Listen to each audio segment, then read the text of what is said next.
So we are recording this meeting so folks can watch it afterwards. I'm the Director of Development at Citizens Inn, for those of you who I haven't met, but it's great to see so many familiar faces on here. I think, you know, who would have known a year ago that we'd be having a second virtual annual meeting, but it's great we can all gather this way. Hopefully next year will be in person.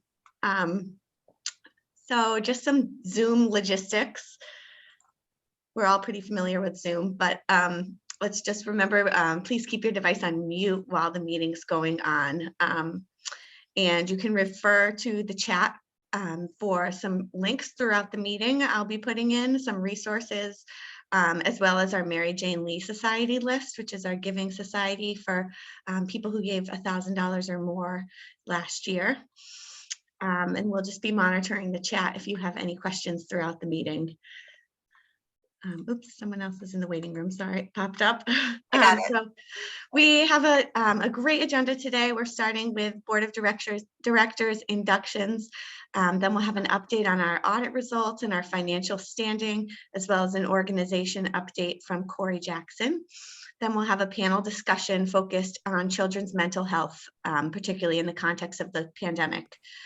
So without further ado, I'll now hand things over to Stephanie Blomberg, who's the Secretary of the Board of Citizens Inn. Thank you, Allie. Hi, everyone. I am Stephanie Blomberg, and as Allie mentioned, I am the Secretary of the Board of Directors for Citizens Inn. This is my 4th year on the board. I'm also serving as co-chair of the 2022 Gala, which takes place on March 11th. And if you haven't bought your tickets, I encourage you to do so at citizensinn.org. I'm thrilled to welcome 3 new members to the board in 2022, Mary Harrington, Rick Morgan, and Josh Vidala. Mary recently retired from the practice of law and her law firm, Ronan, Siegel, and Harrington. She and other former members of her firm have been actively involved with Citizens Inn for decades. She is a former member of the board, and during her recent hiatus, she continued to serve on the Housing and Strategic Planning Committees. Mary lives with her husband, Paul, in Ipswich. Welcome. Rick Morgan received a BA in History and Biblical Studies from Wheaton College, a Master of Arts in Theological Studies from Gordon Conwell Seminary, and a PhD in Bioinformatics from Boston University in 2009. He has been with New England Biolabs in Ipswich for 37 years and is currently a senior scientist. He lives in Middleton with his wife, Sherry. A longtime member of the Community Covenant Church in West Peabody, he loves to golf and travel. Welcome, Rick. Dr. Josh Vidala has served as the superintendent of Peabody Public Schools since 2020. Prior to coming to Peabody, Dr. Vidala was the assistant superintendent in the Revere Public Schools. He's also worked as a special education teacher, assistant principal, and principal. Dr. Vidala lives in Peabody with his wife, Courtney, and their 3 daughters. He also enjoys coaching youth sports, reading, running, and traveling. Welcome, Josh.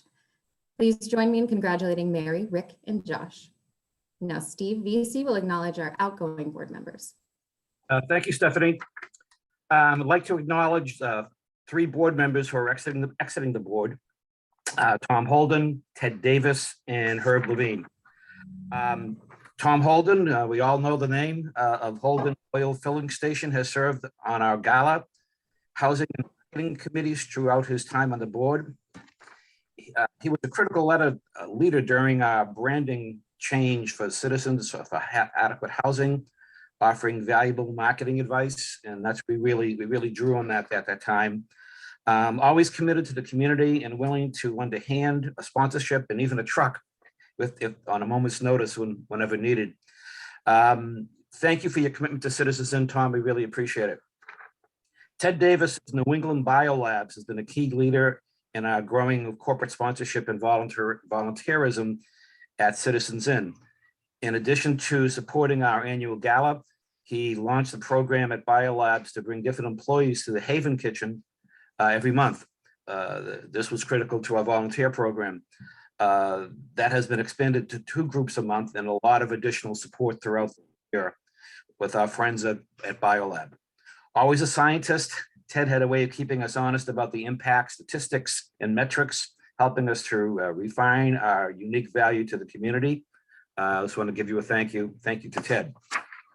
Herb Levine came into the board of directors as a result of our merger with Haven from Hunger. And it was an incredible gain for citizens.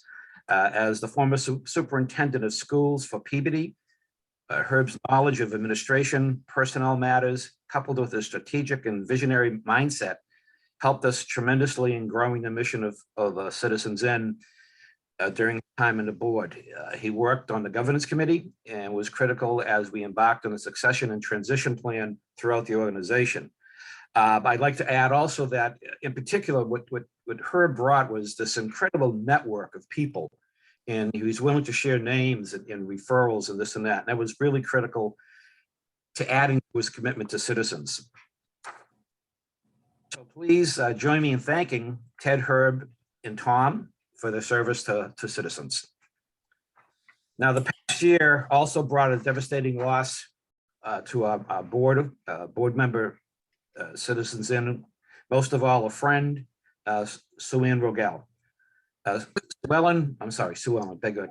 Sue Ellen was a board member. You always wanted to be at the table, a key advisor on real estate, family homelessness, and affordable housing, and someone who always put in the work to get the most important strategic elements accomplished for our Citizens In. Her work on the Housing Committee produced research and legal briefs that are still being used today in affordable housing work. Her work on the merger with Haven from Hunger was extraordinary and well beyond the scope of her board commitment. With a smile and with great pride, and we miss her. I'd just like to make a quick comment also that I see our state rep, my friend Sally Kern, is on. And following Sue Ellen's passing, Sally made a comment. She felt she was a former board member as well, and she felt one of her greatest accomplishments for the board was getting Sue Ellen to join the board. And I couldn't agree more. I'd like to just take a moment of silence to remember Sue Ellen, please.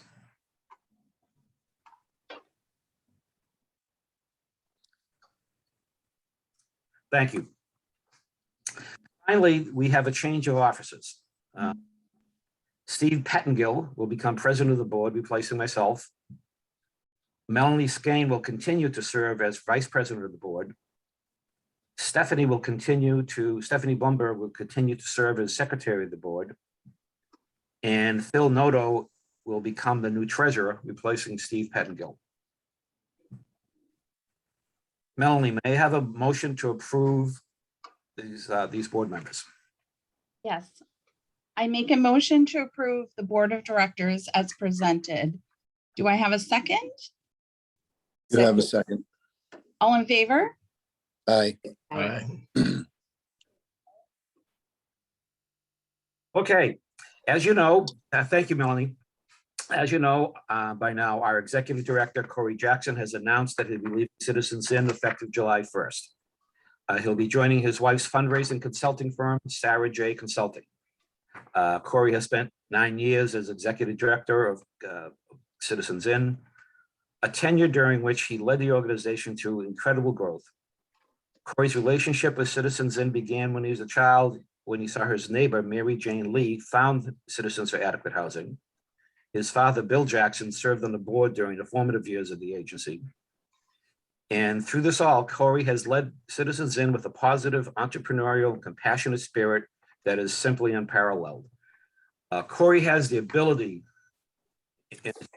and I've never seen this before, but he has the ability to balance the financial and fiscal responsibility of the organization with our mission. And that's a very difficult task in today's environment. But he did it, and we were going to miss him dearly, but he's not going to go very far. And let's take a moment and congratulate Corey on his new adventure. Good luck, Corey. Thank you. I have enjoyed my years of working with Corey. My interaction with him over the last 8 or 9 years, just amazing to me that his dedication to serving people. We're a country that honors service, and we honor service in the military and first responders, but I think we also recognize service to others, and that defines who Corey is: service to others, service to those who need. And I sit here today, knowing Corey now for almost 9 years, knowing that I'm a better person because of my involvement, my interaction with Corey. So Corey, thank you for that. Thank you, Steve. In what may have been his finest hour, I'd like to comment on our response to COVID. Over the past 2 years, going back to fiscal 2021 to 22, we literally moved mountains of food wherever it was needed. We were able to because of the support of the city of Peabody and the city of Salem, along with our many generous fundraisers, bring on 10 additional staff to meet the increased demand of Haven from Hunger. And you realize that, so many of our people at Haven are volunteers, and when COVID hit, we couldn't bring the volunteers in. So we had to turn to hiring people to do the work. And Corey came up with the idea of hiring people from the food industry, had been laid off. So it worked marvelously. It's wonderful. We're able to transition our teams to remote work, to bring on high-powered Wi-Fi service to our family shelters for school-age children, purchase much-needed PPE, cleaning supplies, and protective equipment to keep our family shelters and Haven from Hunger safe from the threat of COVID. While we saw some cases among our staff and clients, mostly in the Omicron stage of the virus, we never experienced a dramatic spread, and that's because of the great work that everybody put in. I think it's very appropriate at this time to thank all our frontline employees at Citizens Inn for their hard work in making this possible. As a board, we approved hazard pay, COVID-19 bonus payouts, generous sick leave policies that went above and beyond government requirements. And all of this was necessary to retain the talent, grow our services to meet this increased demand, and keep everyone safe. I am proud to say we were very successful in doing that. We're very successful in doing this because of this amazing group of professionals that we have. Also, just not corporate sponsors and our major stakeholders, but the many, many residents throughout the community that recognized the need that we were faced with. And everybody stepped up, not only in the past, but going forward. So thank you to all the community members in the North Shore that have supported citizens. We couldn't have gotten through this period without you. Okay, next I'd like to turn over to Steve Pettingill, incoming president. He will be reviewing our audit and financial statements. Good morning, everyone, and thank you for joining us at our annual meeting. Steve Vesey, your service as president of the board of directors has been remarkable, and we are thrilled that you will continue to serve as a director for at least one more year. Thank you for your commitment and dedication to Citizens Inn. Our audit results. In fiscal year 2021, our revenue was close to $8 million, up from $6.3 million the prior year. That's a 28% increase over the prior year. Our PPP loan was intact year-end to drive us into the summer of 2021 with the ability to keep on the additional staffing to meet the demands brought on by the COVID-19 pandemic, unsustainable rent increases, and inflation. Our kitchen rental revenue went down in fiscal year 21 due to closures related to the renovations at our Haven from Hunger facility on Wallace Street and also COVID-19. In fiscal year 22, with both kitchens activated, we anticipate producing well over $100,000 in revenue for 2023 and the years beyond. Our fundraising results topped $1 million for the first time, landing at $1.2 million, up from $922,000 the prior year. We also received additional fundraising support from CDBG funds totaling $112,000 from the city of Peabody and $86,000 from the city of Salem due to the CARES Act. Our Commonwealth grant for $475,000 for food insecurity infrastructure kicked our renovation at our Haven from Hunger facility into high gear, and we expect completion of that project within the next few weeks. We continue success into this fiscal year with an outstanding end of the year with campaign contributions from North Shore Bank, the Casey Family Foundation, J.B. Thomas Leahy, Eastern Bank, and a real estate sale netting over $1 million. That covers our renovation costs at Haven and we'll put some money away for our next rainy day. Our match challenge of $50,000 from individual donors, Dan Johnson and Faye Collinen, was met and exceeded. Congratulations to all on these phenomenal fiscal year 21 results and continued success into fiscal year 22. Now Corey will provide an organizational update.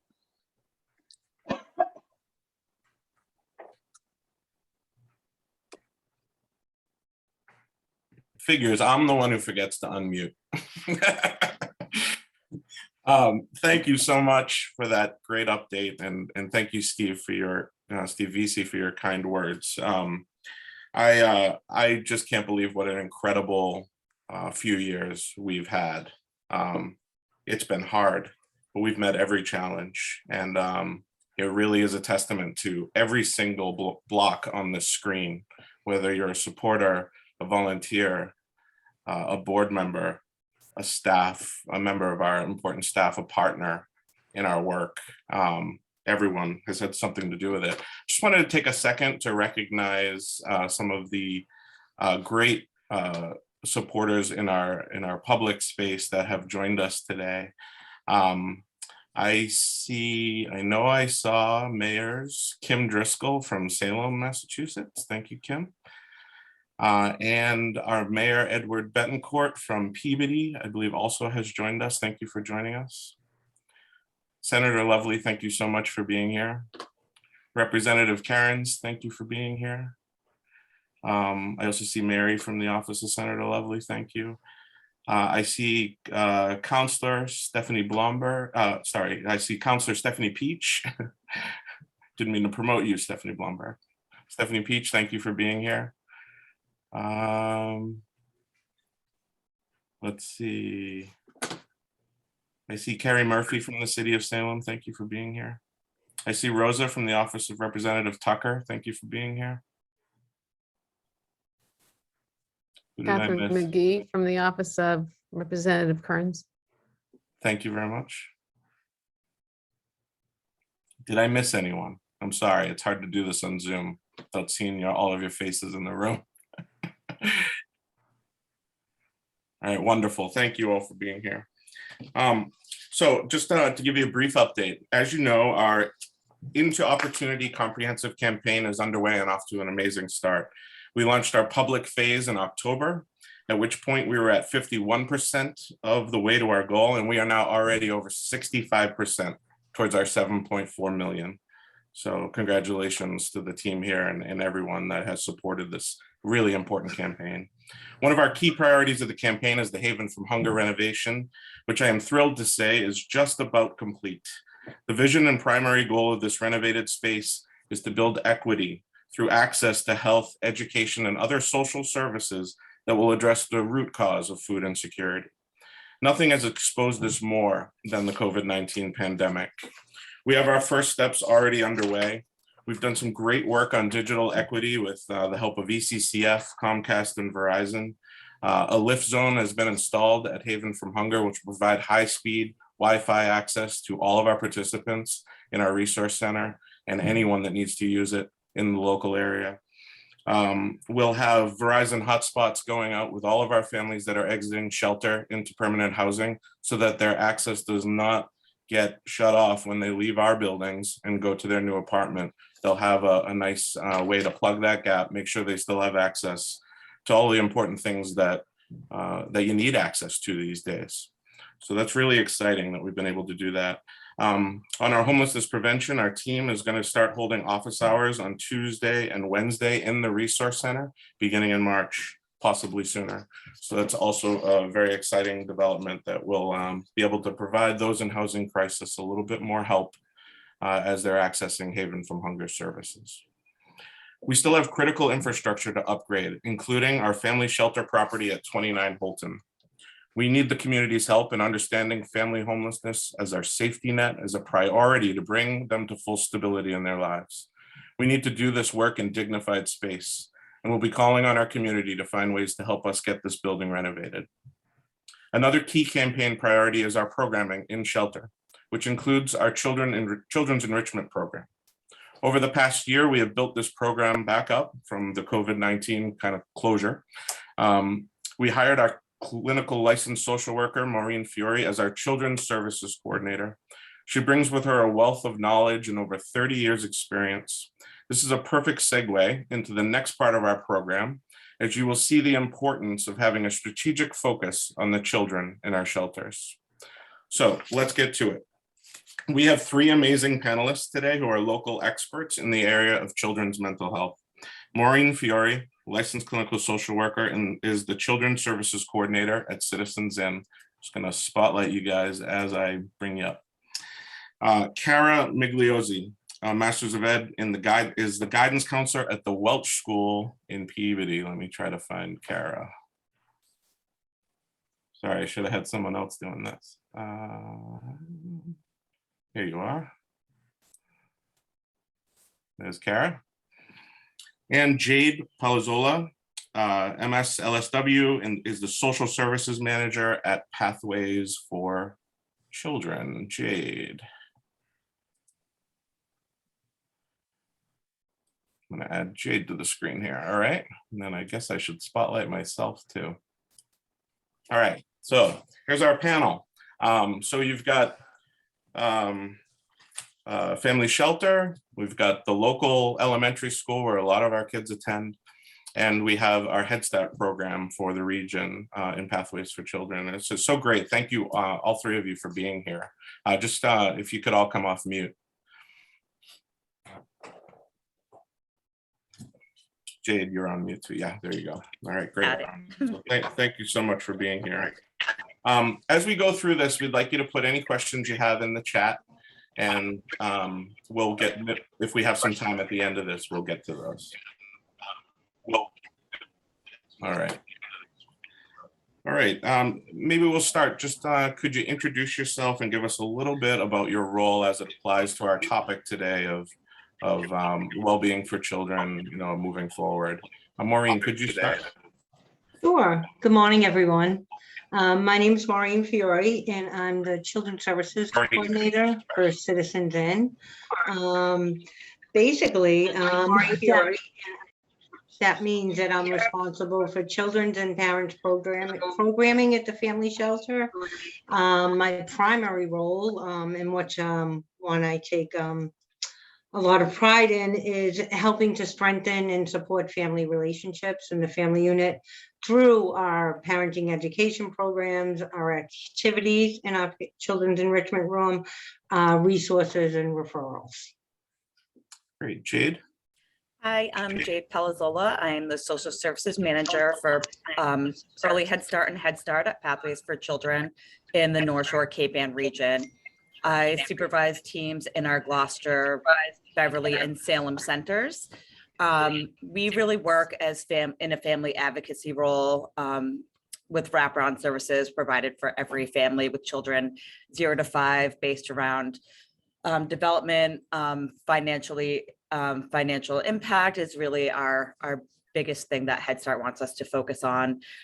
Enrichment programs, anything that really comes up for a family as far as what the family's self-identified goals are is what we work on with the families, which is really great for us to work on. It's one of the funnest ways to approach social work.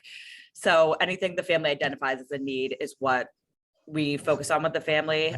And we work with a team of mental health professionals, disability professionals, and the education team and health teams to really prepare families for entering public school. Excellent. Cara, sorry, I kept muting you because we were getting a little feedback on your line, but can you give us an intro? It gets busy in here as the morning moves on. So, I'm Cara Migliozzi. I'm the school counselor at Welch Elementary School. These days in school, it's more than just math and reading. We provide all of the needs, everything a family would need to be ready to learn when they walk through the door. So we provide meals on the weekends, we provide sneakers, we provide coats, we provide mental health support. I work with organizations in the community to just make sure our families have all of their social emotional needs met so that their children are ready to go when they get here.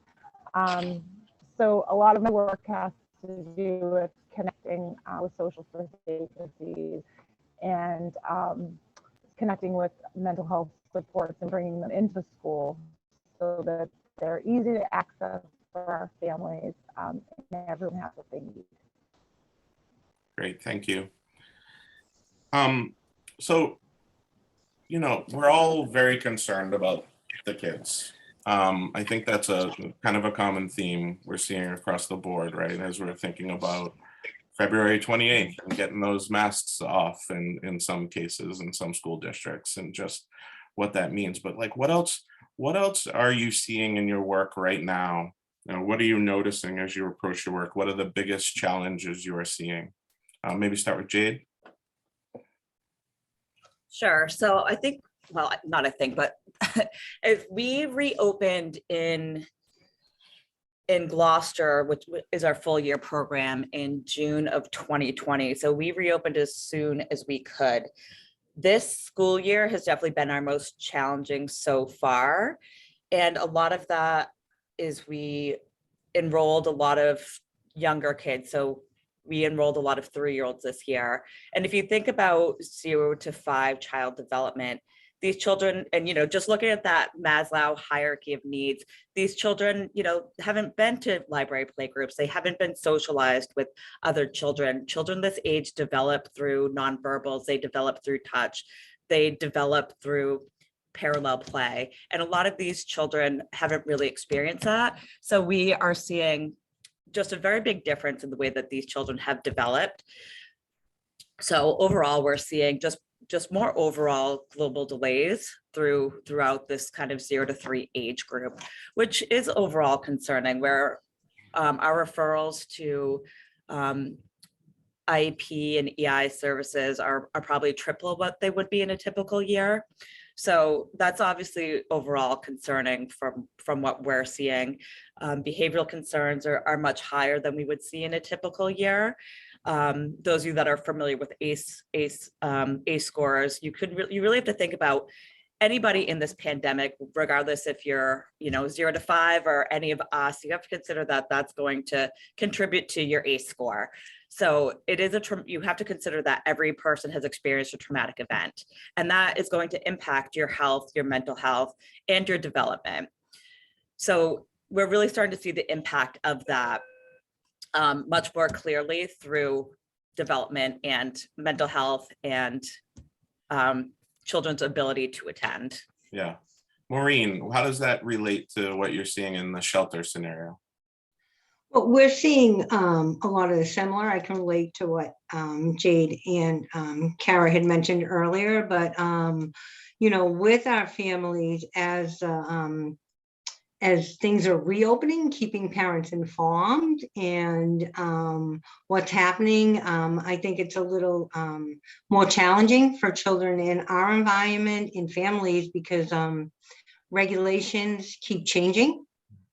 So like Jade said, she opened in June, you know, you were able to open in June. We started over the summer slowly opening and going back to more in-person thing. And then when the second wave hit, we had to go back, you know, sort of take a step back. So, you know, we're starting it, then we're pulling back and helping children deal with that. And the piece of getting children to school now, you know, helping parents and kids feel safe enough to go to school, and parents, you know, expressing they're getting different messages from different people. You know, they say, don't send your child to school when they're sick, and then they're getting mad when you don't send them to school, or, you know, so it's been, it's hard. And for families that are, you know, there's constant reminders. They can't shut the pandemic off. They can't go home and go to their house. So they're, you know, living in their space, and there's constant reminders in their space. They have to wear masks when they walk out of their room. Yeah. There's signs hanging everywhere, you know, only so many people can be here. keep physically distant.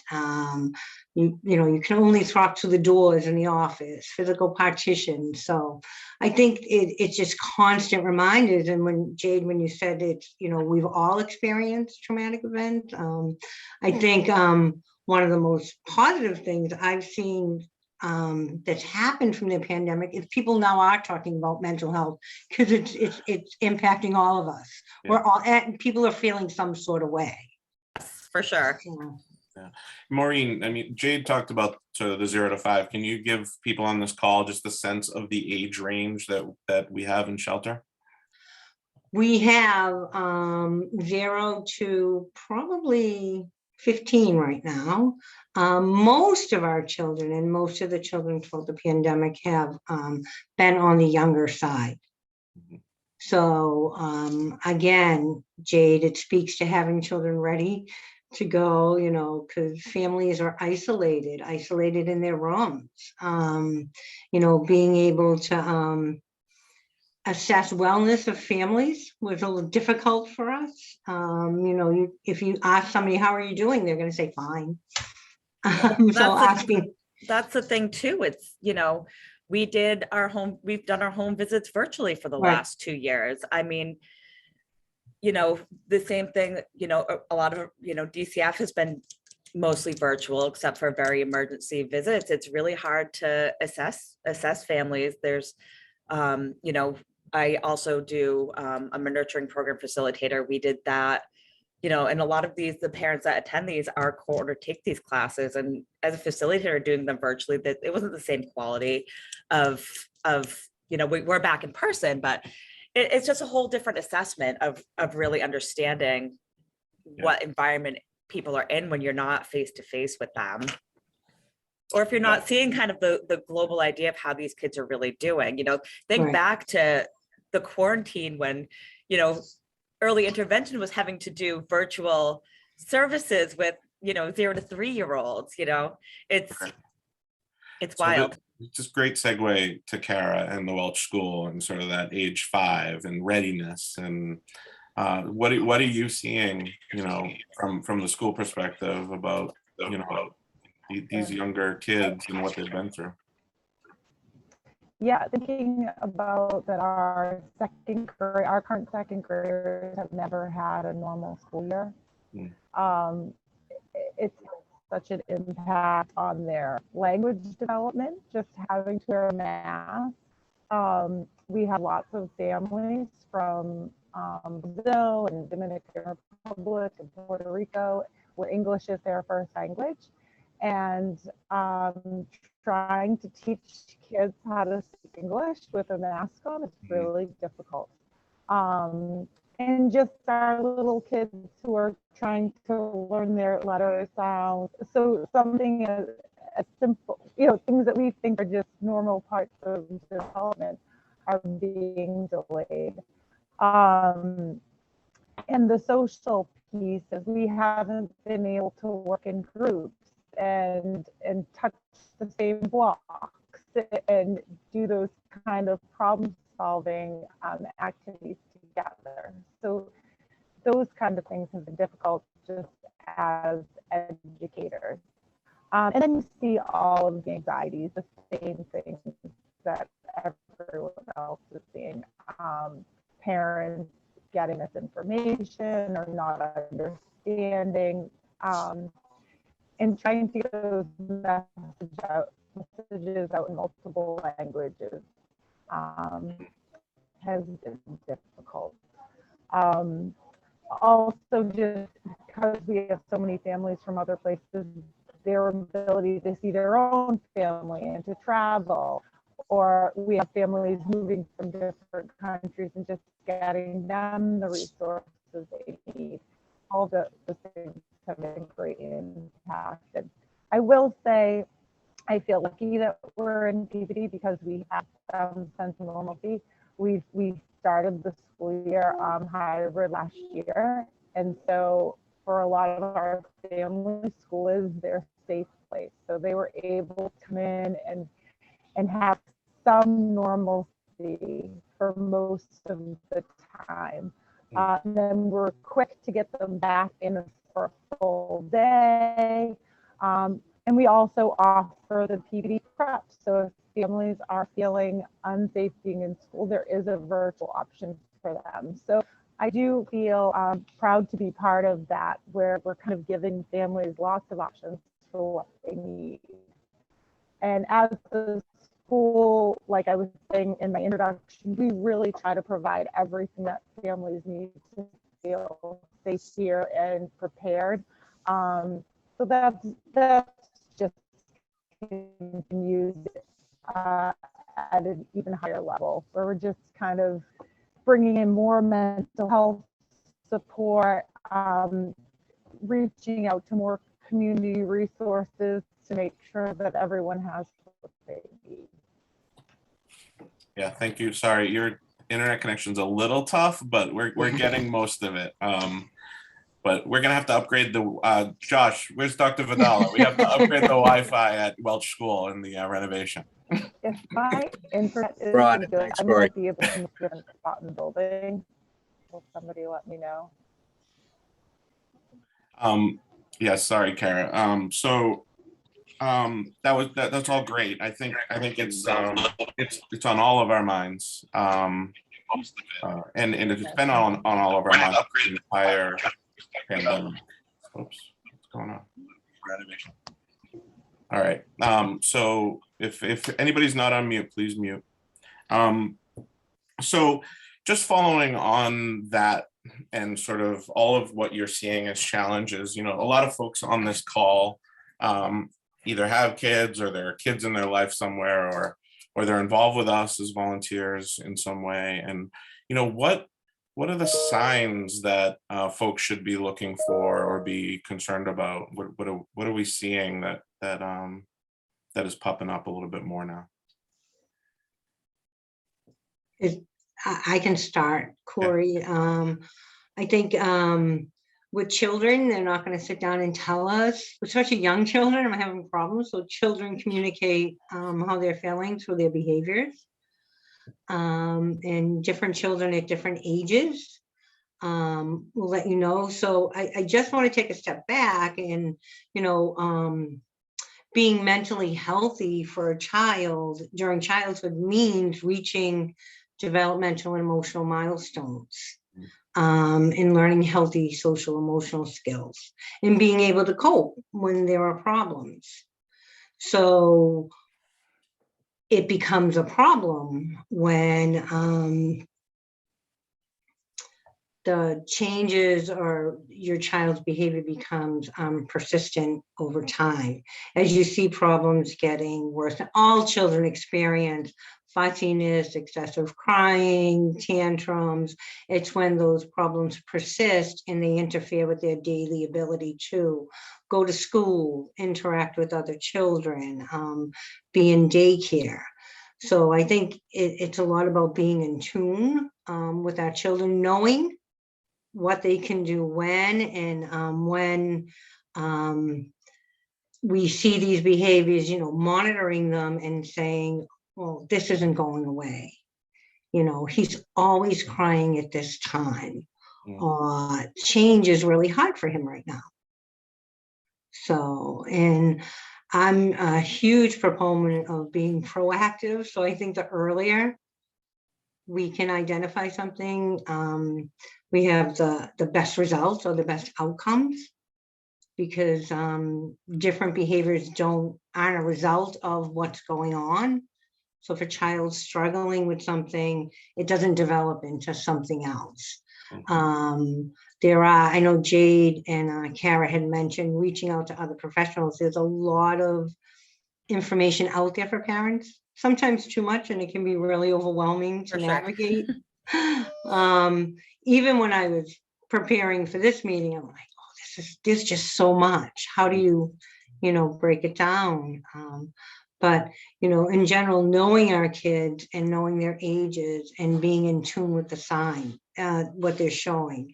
I do want to add a side note that if your child's behaviors are unsafe, or if they talk about wanting to hurt themselves or others, please seek help immediately. And what does that look like? What does help look like? What do people do? What do people do? Well, you first, if you feel comfortable enough, you're going to talk to someone, but help can look like different for different people. And I think people are going to access people they trust the most. You know, whether it be their school, or start with the school, start with the pediatrician. You know, I'm concerned about my child. So go to somebody who you feel, you know, connected to. If you don't want to talk to someone about it, I think I had Allie put in a resource. I'm going to ask Allie to put in a resource that I came across. It's called handholdmass.org.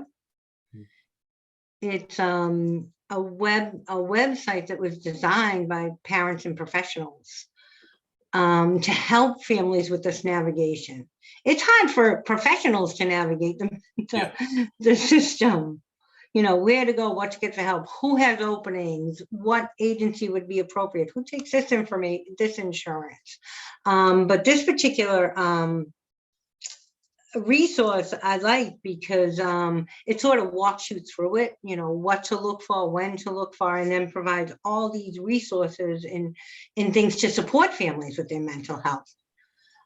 So, and it does, and it can walk you through that if you don't. But most people find like talking to the school, because you have early intervention, pediatricians. They can connect you probably faster to the most local resources. Yeah, Kara, maybe could you talk a little bit about that? Like when you want, you know, parents reaching out for that kind of help. Sure. I don't know if my internet connection's a little better here. I tried to move. When Maureen mentioned real emergency situations, we always refer to Leahy on Congress Street in Salem and Shetland Park. They have a walk-in emergency. They can do a quick evaluation to see where kids are at. So if you're really, you know, in an emergency type situation where somebody's going to get hurt, that's where I send most families. But currently we have different organizations in the building. We have Family Continuity here, we have Leahy, we have Children's Pregnant and Family Services, and we, you know that our kids' mental health is the most important thing. So we, you know, carve out time in their school day where kids connect with their outside counselors. Sometimes the issues that these kids are dealing with are beyond the scope of counseling. So that's why I try to connect them with other resources in the community. They're starting to have therapeutic mentors back. That was stopped for a while during the pandemic, but it's a great resource for kids just to have another positive adult role model in their life. And those can be referred through their mental health clinician. You know, there's family wraparound services, so the families need in their home to help with different types of behavior. Those things are coming back, so those are actually happening in the homes again. There's a lot out there for families to connect with, and although families do have a hard time being involved with DCF, when they are involved with DCF, there are a slew of resources then too. They can connect them, they can pay for child care. We have for kids only here that they can go to after school. They provide camps during vacation weeks in the summer. So there's a slew of resources that I certainly can come up with some and put them in the chat for people that need them. But connecting with the school and the guidance counselor will help them kind of navigate that path. Thanks, Kara. Yeah, and DCF as a partner is probably an important thing to go into a little bit more. But Jade, what would you add just to the current thread before we talk about that?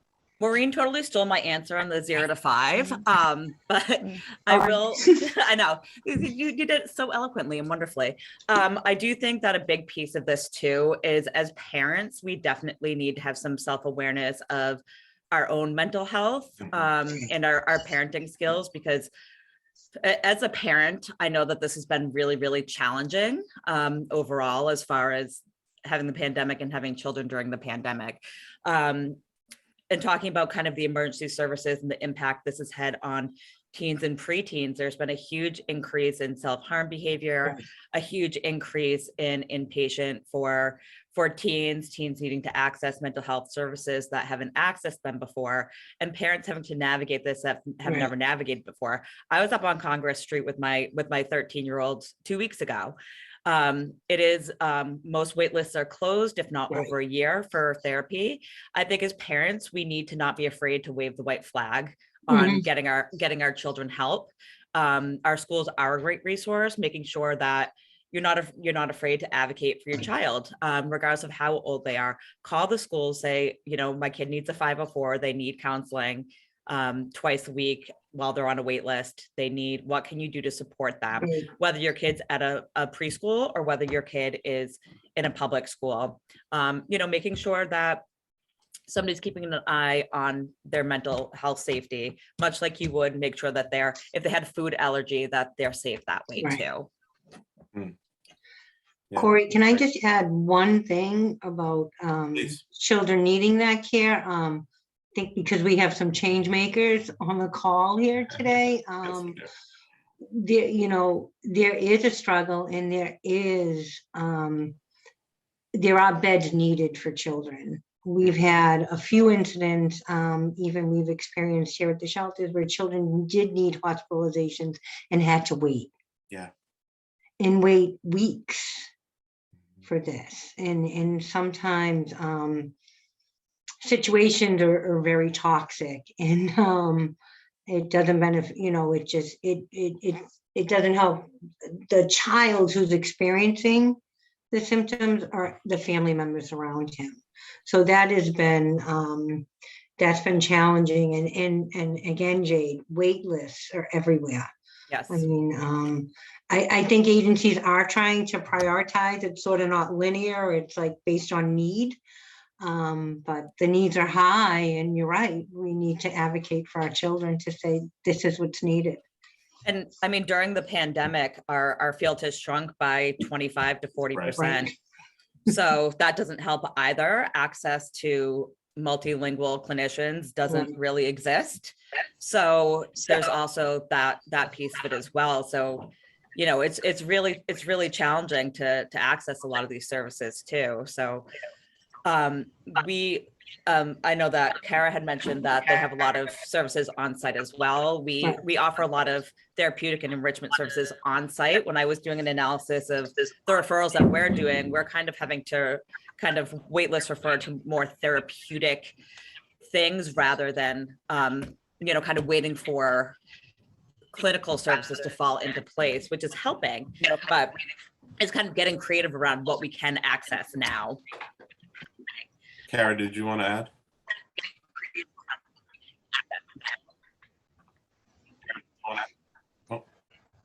I just saw in the chat that someone had mentioned, do they need a 504 to get counseling in the school buildings? So I was just thinking about that we try to provide counseling to whoever is interested. For outside agencies, we do need their parents to sign them up and go through an intake. But in our building, you know, we meet the needs of the best we can. We are lucky to have 3 counselors in our building full time. So it depends on the level of need, I guess. For 5-4, they need to have a health disability, and anxiety can fall into that. depending on how it's impacting their school day. Okay. But here, at least, we try to provide counseling and services to whoever need them when they need them, with or without a 504 plan. Okay, great. So maybe to wrap us up, and you kind of talked about, Kara talked about the importance of you know, what DCF can offer, but like our collaborations are also key, you know, as well, and staying in good communication with one another, whether it be the shelter to the school system or to the Head Start program or different daycares. You know, how important is, you know, just making sure we're all good collaborators and well connected through all of this? Well, I think it's vital. I think Kara, I think, was my first in-person meeting after the pandemic. I was so excited. But it's truly vital for our families, because it just shows how, when everyone's on the same page, how effective some of the change can be. Nobody's going around in circles or talking to everybody else to get the same thing done. Everybody knows, you know, we can focus on the problem. Families can help identify what's going on in their struggles, and collaborations are huge. I mean, we use a lot of them here: early intervention, Moms Do Care, Horizons for Homeless, and like Jade said, we had to improvise our programming for 2 years, and getting back in person is going to be huge. Jade, did you want to add anything? I'm sorry. I think that the huge thing about collaboration too, where connecting with families has been a challenge, is trends of needs. Because, you know, even especially in the first year of the pandemic, you know, private philanthropy was a huge piece of this, and identifying what families are identifying as needs, or what we're seeing trending in needs, has really helped us focus on what families actually want and need, and doing collaborative efforts to get that stuff into families' hands quickly. So that has been a huge piece of it, and what to focus on as far as future programming when we have grants and other things that are, you know, longer term plans, has been fantastic. Yeah.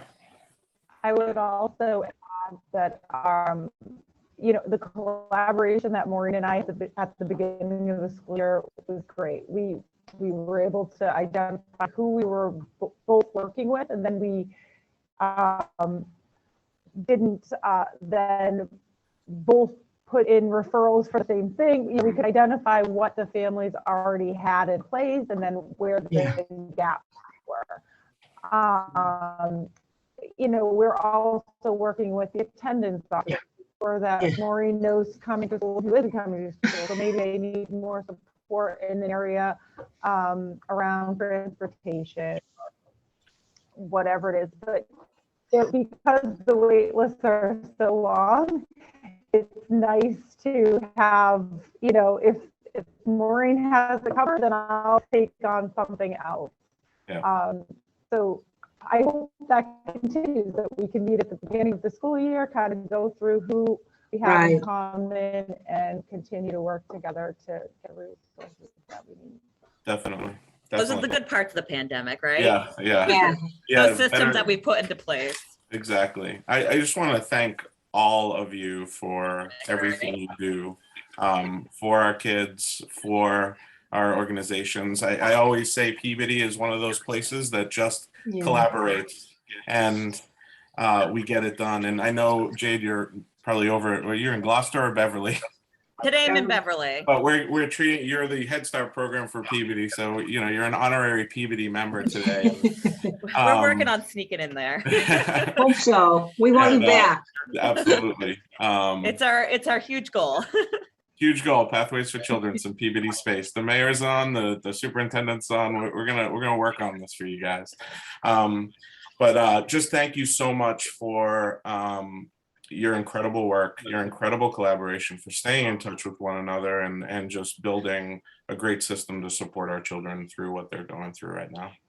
And thank you to your entire organizations across the board. All right. How about a round of applause for our panelists? That was excellent. I'm just gonna check the chat just real quick. We have like a couple minutes. Ellie or Rachel, if you could, because it's been kind of scrolling by me quickly. Were there any themes to the questions that that maybe need to be addressed before we sign off? We had a couple people ask about tools and resources, so we can definitely follow up with this Yeah. group in an email with some of those links again. That's great. Yeah, we'll send that out, and there'll be a recording of this Zoom as well if you want to rewatch it and listen to anything that was talked about. Anything else? Any follow-up for any of the elected officials? I know I think I saw Representative Cairns with a question. Was that answered for you?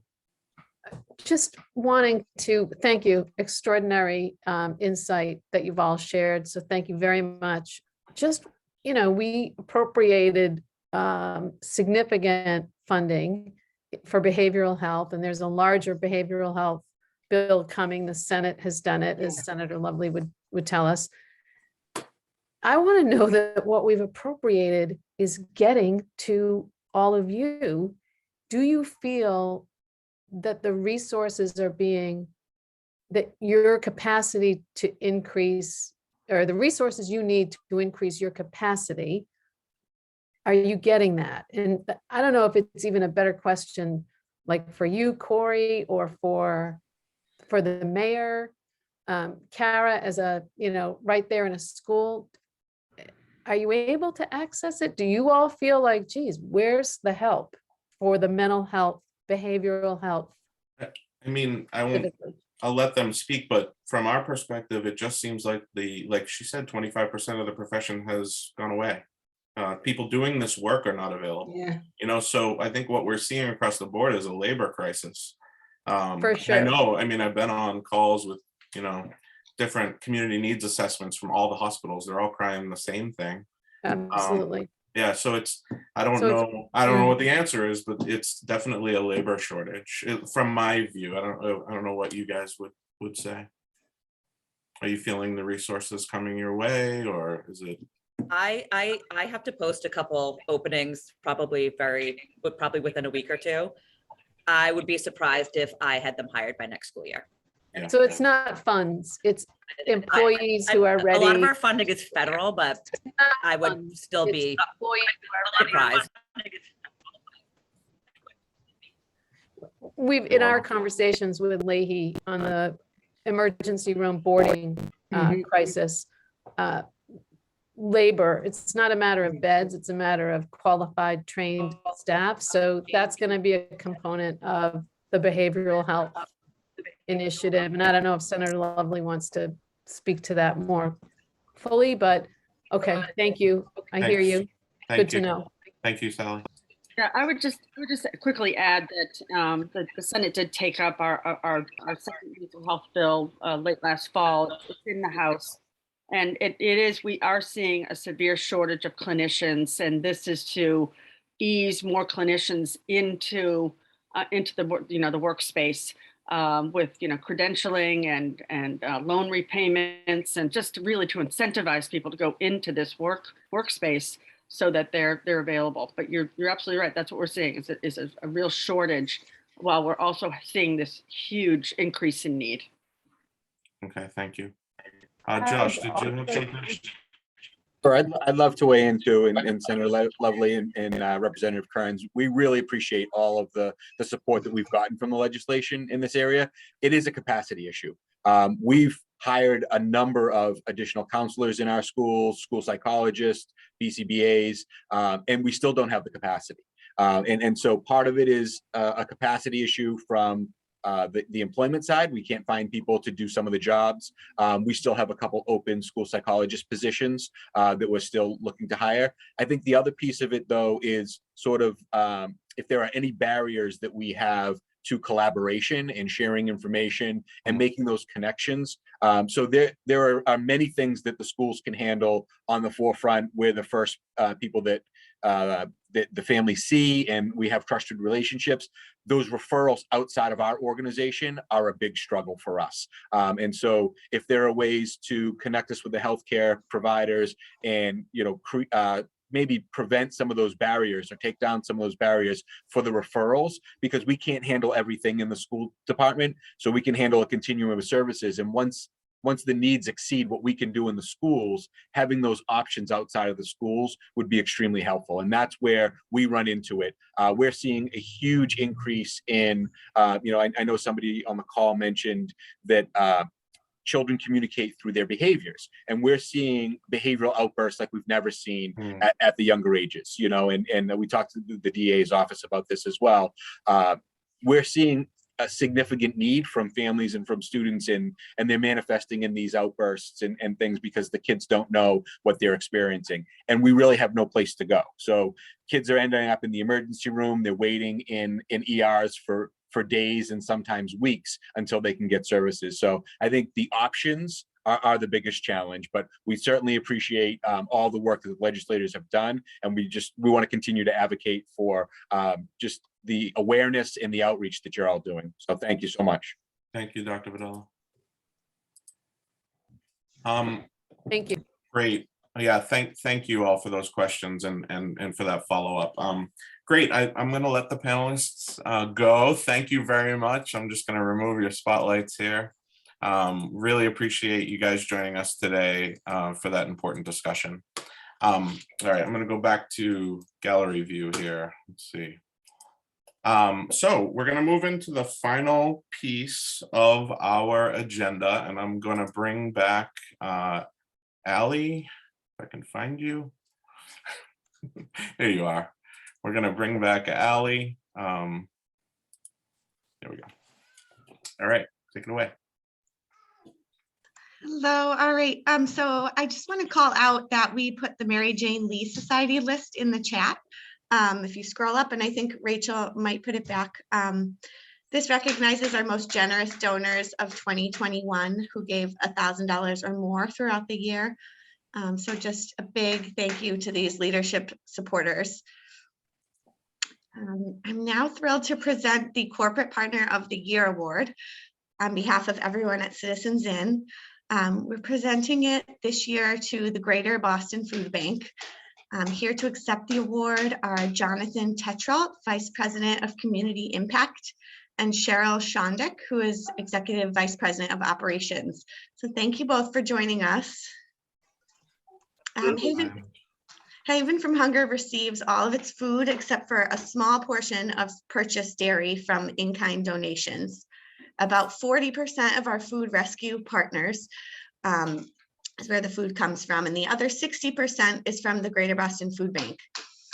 Throughout the COVID-19 pandemic, the Greater Boston Food Bank was a consistent, reliable, and robust source of food for Haven from Hunger's Pantry and Meals program, which experienced unpredictable and unprecedented growth. The Greater Boston Food Bank has been able to turn on a dime to provide us with the additional food needed for the 38% more clients served compared to pre-pandemic demand. In 2019, we received 663,000 pounds of food from the Greater Boston Food Bank. In 2020, it increased to 1.3 million pounds of food. And in 2021, we received 1.49 million pounds of food from the Greater Boston Food Bank. And that's all at no cost. In addition, the Greater Boston Food Bank generously granted us $24,000 in 2019 for our refrigerated truck, which we use daily to make food pickups in Boston and around the North Shore, and $22,000 in 2020 for the renovations at Haven from Hunger. We could not be more appreciative of your support of our mission. We truly could not do the work that we do without your partnership. So thank you on behalf of everyone at Citizens Inn. I'll let you say a few words if you'd like. Thank you so much, Allie. Good morning, everyone. It's great to be with you this morning. My name is Jonathan Tatro, Vice President of Community Impact for the Greater Boston Food Bank, joined by my colleague Cheryl Shondick. And it is just my pleasure to be able to accept this award on behalf of our organization. I want to just pause and thank Allie and Corey and the entire Citizens Inn and Haven teams for selecting us and celebrating this fantastic partnership that our organizations have developed. You heard some of those numbers that Allie threw out there, and it is just a testament to the hard work that your teams and our teams do day in and day out to serve the communities of Peabody and surrounding communities. While the pandemic has cast a light on food insecurity over the past 2 years, the long-range impact of COVID continues to drive historic levels of need. We're facing uncertainty every day with the changing federal nutrition benefits and inflation having a direct impact on food insecurity and access to food for so many of our most vulnerable neighbors. Our mission is to end hunger here in Eastern Massachusetts, and we're only successful in pursuing this mission with great partners in each community. You know your neighbors, you know what they need, you know how best to serve them. Our role is to listen and to respond by getting you the healthy food that you need to help those people thrive. And we are committed to continuing to do that day in and day out, no matter how large those numbers climb. And we just encourage you to keep up the great work. Thank you so much for your partnership. Thank you, Jonathan, so much. Let me spotlight me. I'll bring myself into this window here. I cannot say enough about Greater Boston Food Bank. Cheryl, did you want to say anything before? I just want to concur. Thank you for joining, for inviting us to this meeting. It has been overwhelming. The work that you are doing is immense, positive, and I applaud everyone that supports your organization. That adage of many hands make light work, and we cannot do it without your support. So as Jonathan mentioned, it is a wonderful partnership. We want it to continue. We need it to continue. And we are just as grateful to the work that you do as the work that we do. So please don't ever change. Keep climbing the ladder. The need continues to grow. And truly together we will end hunger here. So thank you so much. Great, and we'll get this in the mail to you, a nice little plaque signed by me and our president as our corporate partner of the year. We really, I appreciate what you said about we know our neighbors, because we've seen it's not just the growth in demand, but it's the supply chain issues in the grocery stores around us. It's the larger families that are signing up for the first time ever. The fact that inflation and cost of rent and everything have made it, folks rely on us even more. That's why you're seeing more poundage, but maybe not a linear reflection in the number of participants, but they need more food from us. You, Greater Boston Food Bank, we're always there. If we had a supply chain issue, we knew we could count on you. If we had, less food rescue out of the grocery stores and bakeries, we knew we could count on you. If we had, I think it was a 327% increase in new registrations at one point in the pandemic, we knew we could count on you. So just really appreciate it. It's a great mutually beneficial relationship. And I've driven the truck in there many times to pick up some loads, and it's just amazing. That building behind Jonathan, that place is extraordinary and really well run. Fantastic staff that are always pleasant, whether it's at that building or when they come with their delivery trucks. So you guys run a great organization, and we could not be more grateful to partner. Thank you. Thank you. Okay, I'm going to remove your spotlights, and we're going to move on to our volunteer of the year. Can someone help me find them? Rachel or Allie, could you find them and spotlight them? I think it's, while we're looking for that, I'm going to start with the remarks. I just want to make sure they're actually here and can hear us. I think the last name is Stewart. I just asked her to share her video. Okay, so. okay, great. Oh, I found them. Here we go.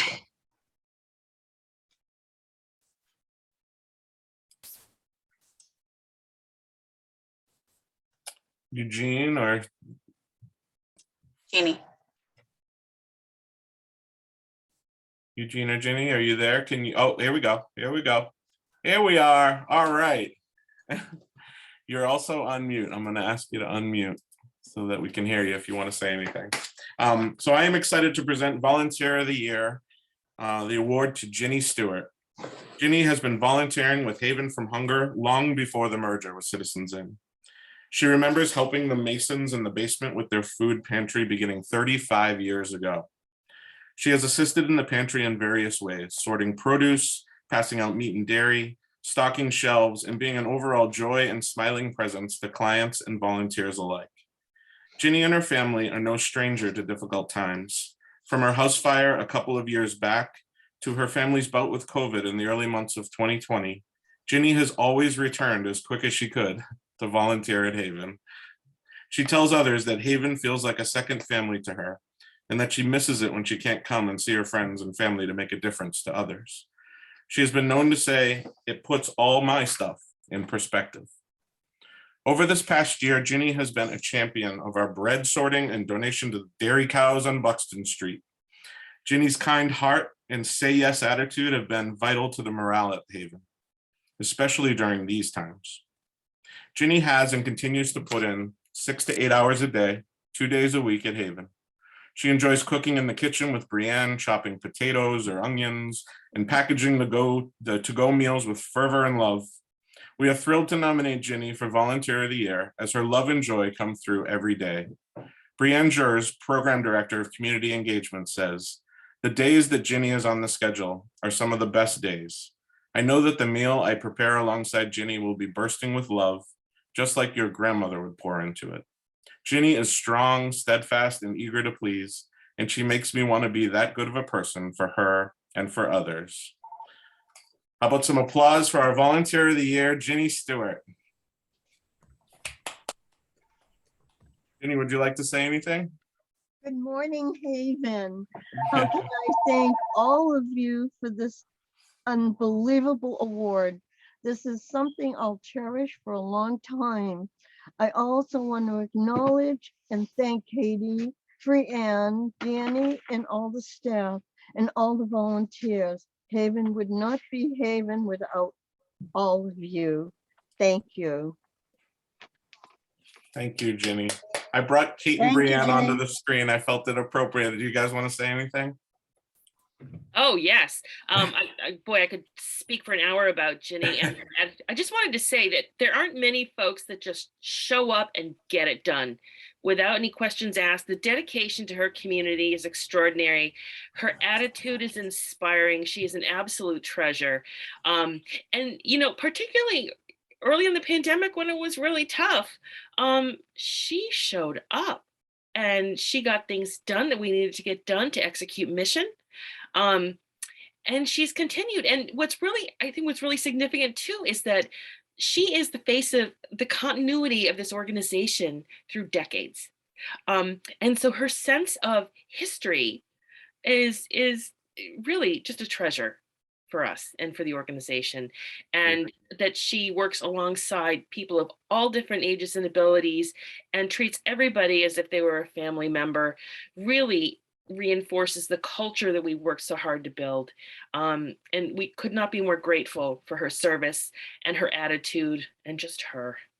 Thank you, Katie. You're the best. Absolutely. Ginny has been, I mean, I said it when I wrote things for you all. I wrote it with tears in my eyes because I'm just so pleased that we were able to honor Ginny today. And like I said, my 99-year-old grandmother lives 1,000 miles away. And so every day that Ginny comes in, I feel like I get to cook with my grandmother, my Italian grandmother, every day that she's in. And it's just a joy. She's so welcoming. She's so, just like I said, steadfast and just so heartwarming. And I just treasure you, Ginny, and all of the love that you give to everyone else. And I just thank you. And Ginny, we have this for you. We'll get this over to Haven so that you can pick it up and proudly display it wherever you'd like. Volunteer of the Year, Ginny Stewart. Congratulations. Thank you. Thank you. Thank you, Katie. All right. So that concludes our main section. I just want to thank everyone for joining us today. I want to thank our staff members that are on today, our donors, our board of directors, and welcome to Josh, Rick, and Mary. Anybody else? Oh, somebody help me mute. All right. And I wanted to also state we have our gala coming up March 11th at Danversport. We're back in person, 2.5 years. We're back. We've got Raul Martinez from NBC Universal joining us on stage. As you all know, Randy Price has retired. So unfortunately, we won't see Randy's smiling face, but we'll have Raul with us. And it's going to be a great night. We have some great auction items. We have an amazing video from PBD TV about 2 amazing participants in our program, both from the shelter side and from the Haven side, that's going to not leave a dry eye in the house. So it's going to be a great time, great way to introduce new people to our organization. If you have friends and family that don't know about us yet, buy a table, buy a few seats, and come join us at the gala on March 11th. The link is in the chat to get tickets. And we are still taking item donations for the auction too, if you're interested.